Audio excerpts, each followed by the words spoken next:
Joseph. In this video, we will discover 3 important songwriting guidelines that can encourage you in your songwriting. Psalm 34 is especially rich for songwriting because it moves between personal testimony, invitation, and corporate praise.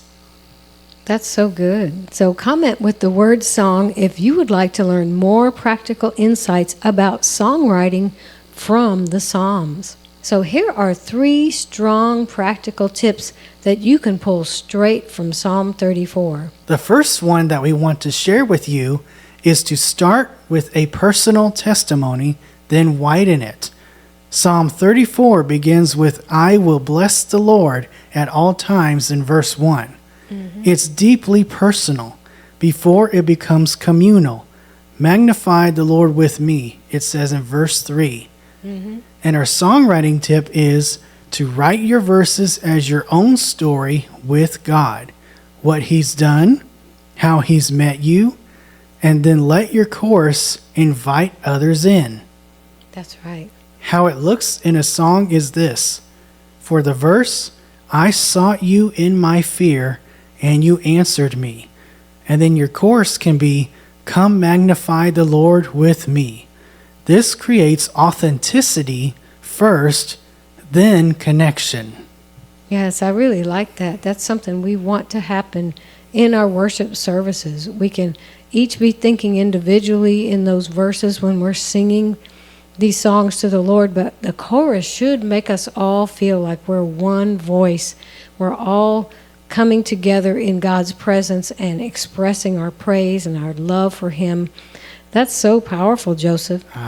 So the next teaching point is from this psalm: use sensory, vivid language to make faith tangible. Ooh, that's good. Tangible. That is good. Psalm 34 says in verse 8, "Taste and see that the Lord is good." That's not abstract, right? No. It's experiential. So we want people to be thinking they can actually taste the Lord's goodness. They can actually see the Lord's goodness when we write things like this in our songs. So songwriting tip is avoid vague phrases and lean into imagery that you can feel, like taste and sight, rescue, shelter, nearness. Like I think in the last part that we were talking about, our other psalm, we were talking about being comforted and having that comfort wrapping around you. Right. So we want people to experience things and, and have a real experience with God when they sing these songs. That's so powerful.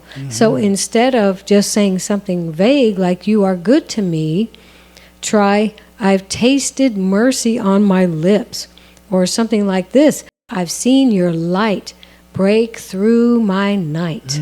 That's a good rhyme there. It is. It's a good rhyme. Concrete language makes worship more engaging and memorable. Yes. The third point we want to share with you is to contrast struggle with deliverance. This psalm doesn't ignore hardship. It talks about fear, affliction, and brokenness, but keeps returning to God's rescue.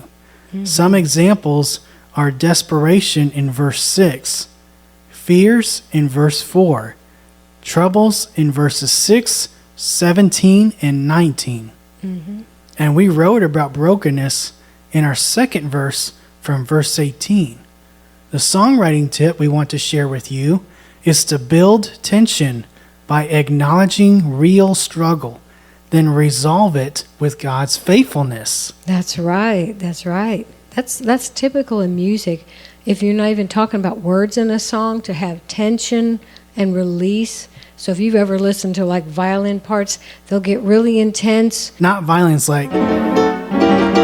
Not like that, no. Not like that, but intensity, and then there's a release where you feel like peace has come or there's been a resolution to something that was happening. So it's a musical thing, but we can do this with the words in our songs as well. That's so good, Joseph.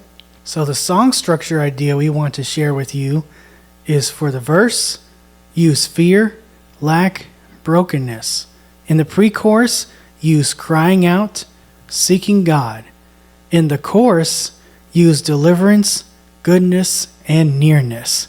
This emotional arc mirrors real life, which helps people genuinely connect. This is what we want our worship songs to do. They will resonate with the real life experiences of the worshiper and bring them into a place of freedom and restoration. Amen. That is so good, Joseph. So songs are so powerful, especially when we write them from these psalms where people were living this out in their lives and writing about it. And of course, this is a psalm written by David. That's why it's very emotional and very powerful. So if you would like to watch our process for writing a song from Psalm 34 from the beginning, check out this video.